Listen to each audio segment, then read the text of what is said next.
Hello guys! Welcome back po ulit dito sa ating YouTube channel, The Home Biz Edit. For today's video guys, paano maibabalik ang disabled na Facebook account this year 2025. And gusto ko lang i-share sa inyo, no, 2 times po tayo na disable last month ng May. And ano nga ba yung nangyari before ma-suspend or magkaroon ng problema yung account. Alam ko nung June 12, 13 is siya, halalan. Kumbaga, siguro for some reason, sobrang naging mahigpit si Facebook at yung mga post natin related sa mga politics or sa mga issue nangyayari ngayon sa Pilipinas siguro is na-report or may mga nag-report. So, isang factor yon. Maraming factor na tinitingnan kung bakit ba nadi-disabled yung ating Facebook. Pwede rin po sa tinatawag natin na multi-login na mga third-party browser or third-party apps. Kung kayo po is nag-open ng mga applications na kaya nyo or pinapalagin yung inyong Facebook, so isang reason niya, nagkakaroon ng unusual activity. So remember, bago tayo mag-login sa mga third-party na browser, so sample paano natin nasabi yan. Pero kasi mga different browser, at the same time, kung nagla-login kayo gamit to different devices, like for example, sa home shop, sa laptop, or sa computer nyo, so different IP address po yung mga yan.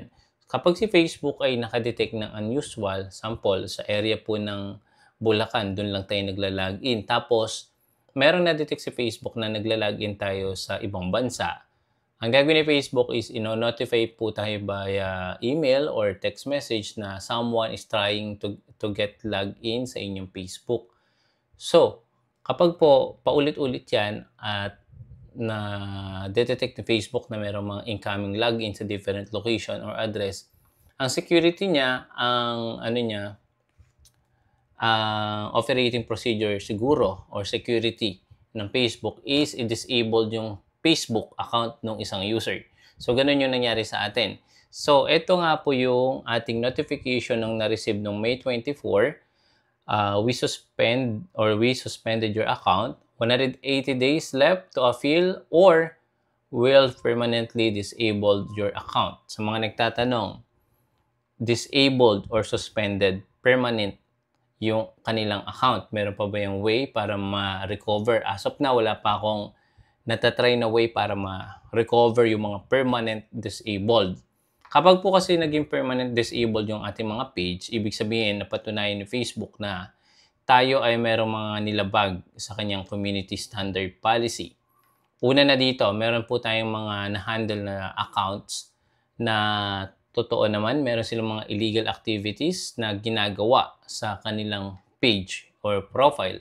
Like for example, kung familiar kayo sa mga GCash, yung mga third-party application or services like PayPal, or yung mga illegal downloading ng mga applications, sinishare nyo sa inyong Facebook, bawal na bawal po kay Facebook yan. Yung mga nag-offer kayo ng mga services na labag sa community, bawal. So, posible kapag na-suspend ni Facebook yung account nyo dahil po dyan sa ginagawa nyo at nag-appeal kayo at napatunayan ni Facebook na yan po ay itong account na to is lumabag, automatic yan disabled. So, ang kailangan natin gawin is syempre mag-file tayo ng appeal. So, kailangan lang natin guys i-check yung ating email address. Magno-notify naman yan. Makikita nyo yan sa inyong notification. Makikita nyo yan sa inyong email na nakalink sa inyong Facebook. So, ganito yung mag-appear kapag po nag-login kayo sa inyong page. So, meron ditong option sa may ibaba. Click appeal. Meron po yan. Meron niyang nakalagay na appeal once na na-suspend yung account nyo. Sa mga iba, wala silang makita na appeal. Possible yan, baka hindi nyo lang nakita talaga na maigi or hindi nyo chinek muna bago kayo mag-send ng appeal. So, eto marami sa atin na umaasa ito, yung Facebook, ginagamit natin for business purposes, communication, or simpleng pag-share ng moments sa pamilya, kaibigan. Pero paano lang kung ganito ngayon mangyari? So, ito yung mga updated na ways na ginawa ko para ma-recover ko yung account ko. Number 1, alamin ang dahilan ng pagka-disabled. Ayan, may notification ka ba na lumabag sa community standard? Unang-una, yun po agad yung makikita nyo sa inyong profile or page na makikita nyo dyan sa inyong profile or page. Meron kasing way niyan para makita. So, sample, punta tayo dito sa ating Facebook. Then, mula dito, meron ditong tatlong line. And then, i-click nyo palagi yung profile or page status. So, ayan. So, wait nyo na mag-loading. Ito, katulad nito, meron tayo ditong copyright or violation. Actually, na naman yan. Appeal ko na yan. So, wala na yan. Pag nagkaroon kasi tayo ng violation, ito, monetization, recommendation, and marketplace, hindi po yan available. Nakalagay dyan, suspended or permanently disabled. So, ngayon, monetize naman tayo, so walang problem yung ating account. So, balik tayo dito. So, i-check natin. Next nyan, next step, kailangan nyo pong mag-record ng video na kayo po ay totoong tao. Si Facebook is kailangan to record your selfie. We'll ask you to move your head during the recording to help us capture your face at the different angle. So, etong ginagawa ni Facebook, again, for security reason po ito, na pinapatunayan nyo po na kayo po talaga yung may hawak ng account at kayo po yung sariling may-ari ng account. So, click nyo yung record video. Yan po yung next step kapag click nyo yung appeal. So, eto, kailangan po well-lit area, ibig sabihin maliwanag, walang shadow, hindi blurred yung camera, or yung paligid, wala masyadong photo bomber, ganon. Hold your phone sa eye level para po makapture po yung inyong muka. Follow the instruction on the screen. Sabi naman dito, itong ating selfie, hindi naman yan sinishare ni Facebook sa third-party application or hindi yan binibenta ni Facebook, no? Ito is nire-restore lang to prove na kayo po ang may-ari ng account. Next, ganito yung magiging way to prove na kayo po yung may-ari niyan. So, kailangan nyo lang sundin yung arrow na yun. Dapat mag-green. Ayan, sa taas, sa kaliwa, at sa kanan. Ganyan lang naman yung procedure. Napaka-basic. Kapag okay na, submit your video selfies. Then, click submit sa may ibaba. So, yun. Ito nga, nagkaroon tayo ng notification na tayo po ay nakapag-submit na ng appeal. So, sabi dito, what's next? Ito, para po sa kalinawan ng lahat at ng mga na-disabled or suspended yung account. Sabi dito, it usually takes us just over a day to review your information. Yan po yung unang suspension ko na automatic 1 day lang naman talaga nabalik ko kagad. Yung pangalawa guys, tumagal na siya ng 1 week. So kung sa tingin nyo, pang ilang suspension nyo na yan, kung pangalawa, expect nyo na natatagal po yung review ni Facebook. Sabi dito sa pangalawa, if we find your account does follow our community standard, you will be able to use Facebook again. Kapag po, ito yung pangatlo, if we find your account, page, or profile doesn't follow our community standard, it will permanently disabled and you won't be able to log in again. So, yun na po yung kasagutan. Kung kayo po ay naging permanently disabled, so hindi nyo na po talaga yan malalag in. So, yun po. Take note nyo po yan. So, ito po yung sinasabi ko sa inyo kanina na magkakaroon kayo ng notification na suspended ang inyong Facebook, no? Katulad nito, nag-pop up sa ating cellphone. Your account has been suspended and you can appeal the decision on Facebook. So, 180 days or 6 months, tama ba tayo? 6 months bago tayo magkaroon ng permanently disabled kung hindi tayo mag-file or kung tayo ay napatunayan ni Facebook na lumabag. Ayan. So, paano natin na-unlock yung ating account? So, madali lang. Ayan. So, syempre, kailangan nyo guys magpasa ng appeal. Okay? So, ang ginawa ko is pumunta muna ako guys sa aking Instagram. Ayan. Kasi yung Instagram and Facebook is connected. So, kailangan natin makausap mismo yung support sa Facebook, no? Ang ginawa ko sa Instagram, ito is nilink ko na to sa Facebook. So, ngayon, pwede ko dito mag-verified. So, verified ko ito ang ating Instagram account. Click ko lang dito sa may gilid. Account center. Then, subscription. Binerified ko to guys nung May 29. So, ang renew ko is June 29. So, hindi ko nito i-renew kasi bumalik na yung ating account. Ayan. So, nakita niyo yung blue check. Yun po yung verified na Instagram or Facebook account. So, dito guys, nagkaroon ako ng way para po makausap ko yung support at humingi ko ng ways para mabalik ka agad as soon as possible yung ating profile. So, message tayo, enhance support. Click natin, view. Ayan. Ayan, in review pa rin yung nakalagay dito. Pero naibalik na sa atin yung Facebook account. Ayan.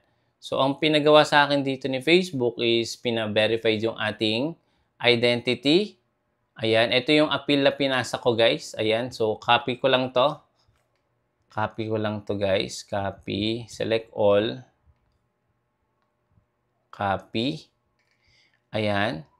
Then, asan na yung ID na pinasa natin dito? Ayun. So, nagpasa tayo ng driver's license. Ayan.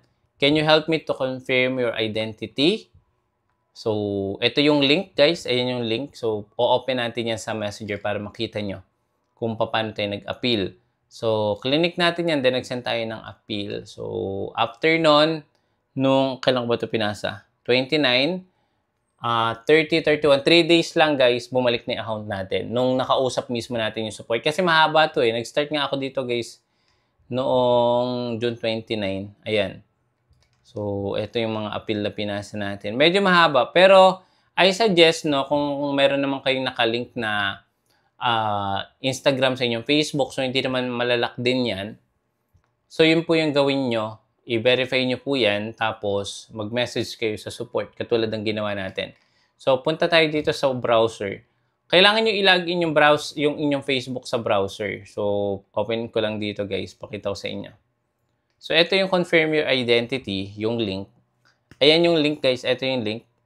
Copy ko yan, guys. Ilalagay ko dyan sa description or sa may comment section. So, kailangan nyo, guys, dito magpasa ng ID. Ayan. Approve documents. Pwedeng passport, pwedeng driver's license, UMID ID, PhilSys ID. So, pwede. Kapag po napasa nyo na click send, and then, magno-notify po yan sa inyong email na nakalink kay Facebook. So, yung email natin is, tawag dito, Yahoo Mail. So, ito. We review was successful. So, ito yung na-receive natin. Thank you for taking time to request a review. We review your account and saw that activity on it does follow our community standards. So, you can use Facebook again. So, ito yung ating confirmation. Approve tayo nung pinasa natin yung ID. So, kailangan ma-verify mo po yan ni Facebook bago tayo magpasa ng appeal. Okay? Or after natin magpasa ng appeal. So, ano pa ba yung next step niyan? Kung wala naman kayong nakalink na Instagram o kung hindi kayo makapagpa-verify or kung wala kayong direct support na makukuha kasi nga disabled yung account nyo, may isa pang option dito sa may help center. Meron dito ang tinatawag na proactive feedback. Ayan. So, i-click nyo to. So, pwede rin kayo guys dito magpasa ng inyong problem or how to fix or resolve your issue. Hindi lang po sa disabled na account. Pwede po sa newsfeed, messenger, photo, videos, pages, privacy marketplace, login. So, dito ito yung pipiliin natin. And then, yung ating kinompost na page, na appeal is ipipaste natin din eh. Ayan. Okay? Kapag okay na, click send. So, dalawang way natin, pwede tayong magpasa sa help and support ng feedback. And then, yung pangalawa is yung mag-verify tayo ng identity. So, yun. So, good news naman, bumalik na yung ating account dito na almost 8 days. Ayan, 8 days yung ating hinintay bago to bumalik, 'di ba? So sobrang hirap yung ating ginawa na pag-a-appeal, ang tagal. So tagal din. Iniisip ko sayang din talaga yung Facebook ko kasi 2012 pa to, 'di ba? Ay anong ilang taon na to, 'di ba? So, ayun, kung nakalimutan niyo naman yung inyong password, pwede niyo i-confirm 'yan muna. Ayan, pwede kayo magpasa ng identity. So, lahat ginawa natin, guys. Ayan, confirm your identity via two-step verification. So, ginawa ko din 'yan. Nag-message din tayo sa available support sa pag-recover nung ating account. Ayan, minessage ko din. Nagpasa din tayo ng ID. So, yon guys, no. I-check nyo palagi email nyo. Madalas may pinapadalang instructions sa Facebook paano yan i-appeal. Kung wala kayo nakita dun sa inyong apps, pwede nyo i-check yung email nyo. Gamitin nyo yung official appeal form. Ayan, ilalagay ko dyan sa inyong description or sa may description ng video natin or sa comment section. Mag-submit ng ID, ginawa din natin yan. Hintayin yung resulta up to 7 to 14 days. Ganun katagal, guys, kapag po na-suspend or na-disable yung account nyo. So, guys, maging maingat, lalong-lalo na sa mga pinopost natin na pwedeng lumabag sa community standard sa mga third party na mga website or applications kung saan tayo nagla-login. Kung saan tayong phone naka-login, dapat doon tayo mag-recover. Kasi kung sa ibang phone yan, hindi yan na-allow ni Facebook. Kung saan kayo madalas nagla-login, doon nyo po i-recover yung account nyo. Wala pong other way niyan, kahit remote nating i-guide kayo, hindi po pwede. Kailangan i-login, i-recover nyo, or mag-appeal kayo gamit yung mismong devices na ginagamit nyo kung saan kayo nagla-login dati. Okay guys, maraming salamat. And kung nakatulong guys or nalinawan kayo sa ating video ngayon, please consider subscribing and click the bell icon para kapag meron tayong mga next coming video, manonotify po kayo kagad. See you again. Bye-bye.